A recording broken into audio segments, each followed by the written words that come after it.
Dump truck restoration. Durgapur नाम का एक गांव रहता है। उस गांव की लोक संख्या कुछ ज्यादा थी, जिस वजह से गांव में कूड़े कचरे की समस्या चरम सीमा पर थी। ऐसे में गांव के मुखिया एक दिन गांव में एक मीटिंग लेते हैं और गांव में हुए कूड़े कचरे की समस्या के ऊपर चर्चा करते हैं। तब एक आदमी कहता है, मुखिया जी, गांव में दिन ब दिन कूड़े की समस्या बढ़ रही है। आप इसके रख रखाव के लिए कुछ कीजिए। अब तो घर से बिना मास्क से निकलना मुश्किल हो गया है। तभी एक दूसरा आदमी खड़ा होता है और वो कहता है, जी मुखिया जी, महामारी के चलते सभी को मास्क लगाना जरूरी हो गया है, लेकिन हमारे गांव में महामारी के चलते नहीं बल्कि इस कूड़े की बदबू की वजह से मास्क लगाना पड़ रहा है। अगर ऐसे ही हालत रहे तो लोग कोरोना से नहीं, इस कूड़े की बदबू से पहले मरेंगे।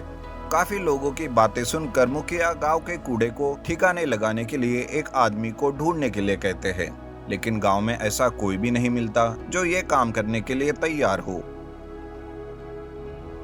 तभी एक दिन गांव के मुखिया को भैरव नाम का एक आदमी सड़कों पर प्लास्टिक के बैग्स उठाते हुए दिखता है।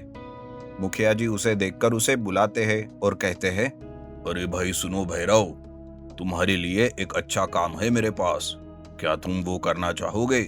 अरे मुखिया जी, पहले मुझे काम तो बताइए, बाद में बताऊंगा कि करूंगा या नहीं। अरे भाई, गांव में जो भी कूड़ा कचरा जमा होता है उसे इकट्ठा करके गांव के बाहर फेंकना है। अच्छा जी, तो ये है आपका अच्छा काम। कूड़ा उठाना कब से अच्छा काम हो गया मुखिया जी। देखो भैरव, काम करना है तो करो, वरना मैं किसी और को ढूंढ लूंगा। इस तरह भैरव थोड़ा सोचकर मुखिया की बात से सहमत होता है और वो गांव का कूड़ा कचरा उठाने का काम दूसरे ही दिन से शुरू करता है। दूसरे दिन से वो अपनी हाथ गाड़ी से घर घर जाकर कूड़ा कचरा उठाने लगता है। एक दिन भैरव कचरा उठाने के लिए एक घर के अंदर जा रहा था कि तभी उस घर की औरत उसे रोकते हुए कहती है, अरे ओ भैरव, कहाँ आ रहा है घर के अंदर? रुक जा वहीं पे। कब से आवाज दे रहा था, आप कचरा लेकर बाहर नहीं आई, इसलिए मैं ही अंदर चला आया। हाँ हाँ, ठीक है ठीक है। इसके बाद कभी भी घर के अंदर नहीं आना, समझे? बदबू फैला दी पूरे घर में। छी छी छी छी। औरत ऐसे बड़बड़ाते हुए भैरव को घर का कचरा दे देती है। भैरव को इस बात से बहुत बुरा लगता है। ऐसा ही बर्ताव भैरव के साथ गांव के सभी बाकी के औरतें करने लगती है। हर कोई भैरव को उसकी काम की वजह से उसे दूर रखा करने लगे। ये देखकर भैरव एक दिन सोचता है, गांव के सभी लोग मुझसे अछूतों जैसे बर्ताव करते हैं। अगर मैं ही नहीं रहा तो इनके घर का कचरा कौन उठाएगा? मुझसे बदबू आती है, मुझसे घर गंदा होता है। आज के बाद मैं तुम्हारा कचरा उठाने कभी नहीं आऊंगा। देखता हूँ कि अपने घर को कैसे साफ सुथरा करते हो। ऐसा सोचकर भैरव जंगल चला जाता है और वहीं पर 2-3 दिन के लिए रुक जाता है। इधर गांव वाले बड़े परेशान हो जाते हैं। वो भैरव की राह देखते हैं। अरे भैरव कहाँ मर गया? 3-4 दिन हो गए, उसका कोई अता पता नहीं है। हाँ, सही कह रही हो तुम। घर में बहुत सारा कचरा इकट्ठा हो गया है। हम उसे बहुत बुरा भला कहते थे ना, शायद इसीलिए वो नहीं आ रहा है। लेकिन आज देखो, हम उसकी कितनी राह देख रहे हैं। इस तरह से गांव में बातें चलने लगती है। 3-4 दिन के बाद भैरव गांव में वापस आ रहा था कि तभी उसे एक झाड़ी में कुछ दिखाई देता है। वो झाड़ी के पास जाकर देखने लगता है तो उसे वहां पर एक बहुत ही पुराना टूटा हुआ डंप ट्रक दिखाई देता है। उसे देखकर वो सोचता है, अरे वाह, ये तो एक पुराना सा डंप ट्रक है। इस डंप ट्रक से तो मैं बड़े बड़े काम कर सकता हूँ। अब इसका रिस्टोरेशन करके मैं अपने काम करूँगा। ऐसा सोचकर भैरव डंप ट्रक को शहर ले जाता है और उसे एक गैराज में रिस्टोरेशन करने लगता है। रिस्टोरेशन करने की वजह से भैरव का डंप ट्रक बिल्कुल नया बन जाता है और उस नए डंप ट्रक को वो गांव लेकर आता है। भैरव को वापस गांव में देखकर सभी लोग खुश हो जाते हैं कि आखिरकार उनके घरों का कचरा उठाने वाला वापस आ ही गया। दूसरे दिन से भैरव अपने डंप ट्रक से घर घर जाकर कचरा उठाने लगता है। तब एक औरत उसे कहती है, अरे भैरव, इतने दिन कहाँ चला गया था?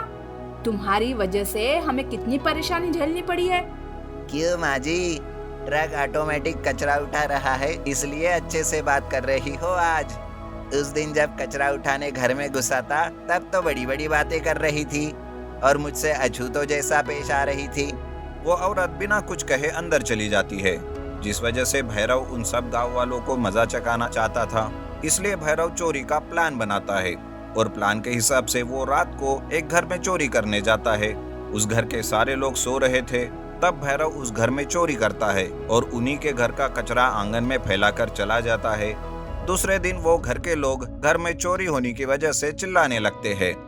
तभी भैरव अपने डंप ट्रक से वहां आ जाता है और वो कहता है, अरे ये क्या हो गया, सारा कचरा आंगन में फैला कर रख दिया, अब इसे कौन समेटेगा। भैरव इस तरह से बर्ताव करता है कि जैसे उसे कुछ भी पता ना हो। पर उन लोगों को परेशान देखकर भैरव अंदर ही अंदर बहुत खुश हो जाता है। फैला हुआ कचरा उसी घर के लोग इकट्ठा करके भैरव के ट्रक में डाल देते हैं। उन्हें भैरव पर जरा सा भी शक नहीं होता। इस तरह से हर रोज किसी न किसी के यहाँ वो चोरी करने लगता है, जिस वजह से पुलिस भी गांव में आती है और उन्हें भी कोई सुराग नहीं मिलता। तब भैरव कहता है, अब तुम लोग चाहे जितनी भी कोशिश कर लो, लेकिन मुझ तक नहीं पहुंच पाओगे। तुम सब लोगों को इस तरह से परेशान देखकर मुझे तो बड़ा अच्छा लग रहा है। इस तरह से भैरव चुराया हुआ सारा धन अपने डंप ट्रक में रखता था। बदबू की वजह से कोई भी भैरव के डंप ट्रक के पास नहीं आता और ना ही किसी को उस पर शक होता, जिस वजह से उसकी छानबीन कोई नहीं करता। इस तरह से भैरव एक दिन सारा चुराया हुआ माल शहर जाकर बेच देता है और उसे आखिरी वक्त तक कोई नहीं पकड़ पाता। इस तरह से भैरव डंप ट्रक को रिस्टोर करके अपने चोरी के काम को अंजाम देने लगा। Restoration racing speed boat. Shekhar को स्पीड बोट का बेहद शौक था। रेस पे पार्टिसिपेट करना और हर बार जीतना उसकी आदत बन चुकी थी, जिससे उसके कॉम्पिटिटर्स उस पे जलने लगे थे। एक रेस में ऐसे ही किसी ने उसके खिलाफ साजिश करके उसका एक्सीडेंट करवाया और वो बेचारा बुरी तरह से घायल हो गया। वो चल भी नहीं पा रहा था, ना ही अपने जगह पे उठकर खड़ा हो पा रहा था। उसकी स्पीड बोट भी पूरी तरह बर्बाद हो गई। डॉक्टर ने उसे किसी भी एडवेंचरस एक्टिविटीज में भाग लेने से सख्त मना कर दिया गया, पर स्पीड बोट रेस तो उसकी जिंदगी थी। उसने ठान लिया कि किसी भी कीमत पर वो रेस में पार्टिसिपेट करेगा। नहीं, मैं ऐसे हार नहीं मान सकता। स्पीड बोट्स में मेरी जान बसती है, मुझे किसी भी कीमत पर इसमें भाग लेना ही है। नहीं शेखर, इससे तेरी जान को खतरा है, तू स्पीड बोट चला भी नहीं पाएगा। डोंट वरी दोस्त, मैं कुछ ना कुछ जुगाड़ जरूर कर लूंगा। बस भाई, तू मेरी वो स्पीड बोट मुझे वापस दिला दे। पर वो पूरी तरह टूट चुकी है, उसका अब कुछ भी नहीं हो सकता। तू बस वो मुझे दिला दे यार, बाकी मैं देख लूंगा। प्लीज कैसे भी करके वो बोट मुझे दिला दे। आकाश उसका दोस्त, उसके समझाने पर भी शेखर नहीं माना और उसने अपनी टूटी हुई स्पीड बोट वापस पाकर खुद को उसके साथ एक कमरे में बंद कर लिया। उसे ना खाने की फिक्र, ना सोने की चिंता। दिन रात ना जाने वो उस स्पीड बोट के साथ क्या करते रहता था। आकाश भी उसे समझा समझा कर थक गया और आखिरकार उसे सपोर्ट करने लगा। चल भाई, तेरी जिद के आगे मैंने भी हार मान ली। अब तू बस तुझे जो चाहिए वो सब मैं तुझे ला कर दूंगा। तेरे चेहरे की खुशी ही मेरे लिए ज्यादा मायने रखती है। आज से अपना फुल सपोर्ट। पर तू बोट चलाएगा कैसे? बस अब तू देखता जा आगे आगे क्या होता है। आकाश के सपोर्ट से शेखर को और जोश आ गया और उसने पूरी जी जान लगा दी अपने बोट को ठीक कराने में। जल्द ही रेस का दिन आ गया। शेखर के कहने पर आकाश ने उसकी स्पीड बोट पानी में रख दी और वो भी सोचने लगा कि अब क्या होगा। तभी शेखर अपनी व्हीलचेयर पे बैठकर वहाँ आ गया और रेस देखने आए जजेस के पास जाकर बैठ गया। तू यहाँ बैठेगा तो बोट कौन चलाएगा? मुझसे कोई उम्मीद मत रखना, मैंने आज तक साइकिल भी नहीं चलाई है। शेखर मुस्कुराने लगा और वहाँ रेस स्टार्ट होने की अनाउंसमेंट भी हो गई। सबके बोट्स के साथ साथ शेखर की बोट भी निकल पड़ी। सब लोग हैरान होकर फटी आंखों से वो नज़ारा देखने लगे। बिना इंसान के सिर्फ बोट पानी को चीरते हुए आगे बढ़ती चली जा रही थी। आकाश ने मुड़कर शेखर की ओर देखा। तब उसे पता चला कि शेखर ने रिमोट कंट्रोल स्पीड बोट बनाई है और बाहर बैठकर ही वो उसे कंट्रोल कर रहा है। आकाश ये सब देख के खुशी से उछल पड़ा। याहू, क्या बात है भाई, तूने तो कमाल कर दिया। सबकी आंखें बस बाहर आनी ही बाकी थी। नाउ कम ऑन, तूने ही ये रेस जीतनी है।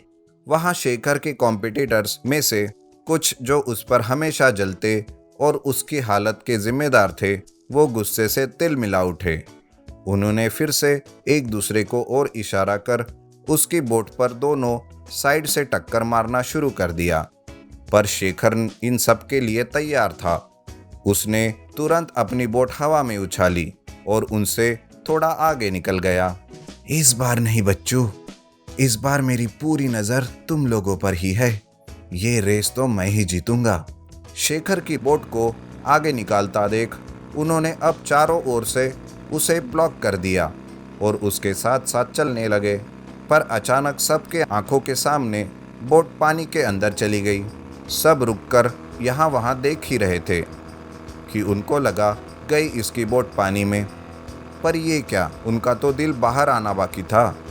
शेखर की बोट पानी को चीरते हुए ऊपर चली आई और आगे की ओर निकल गई। बाकी सारे हाथ मलते रह गए।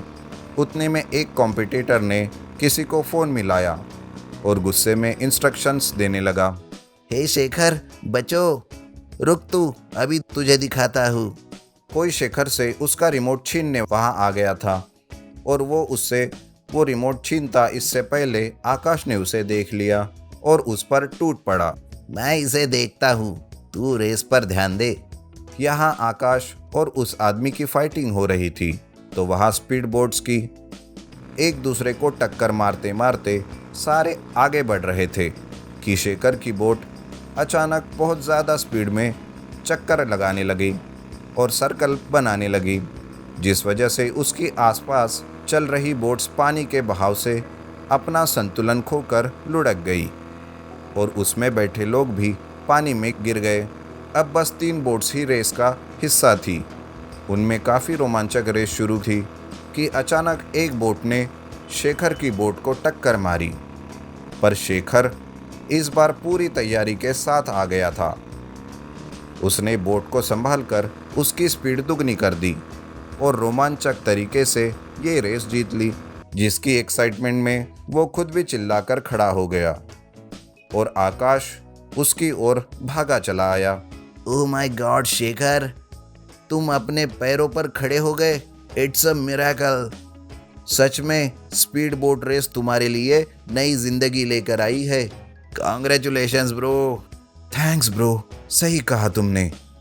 इनमें मेरी जान बसती है और आज इन्हीं की वजह से मेरे बेजान पैरों में फिर से जान लौट आई है।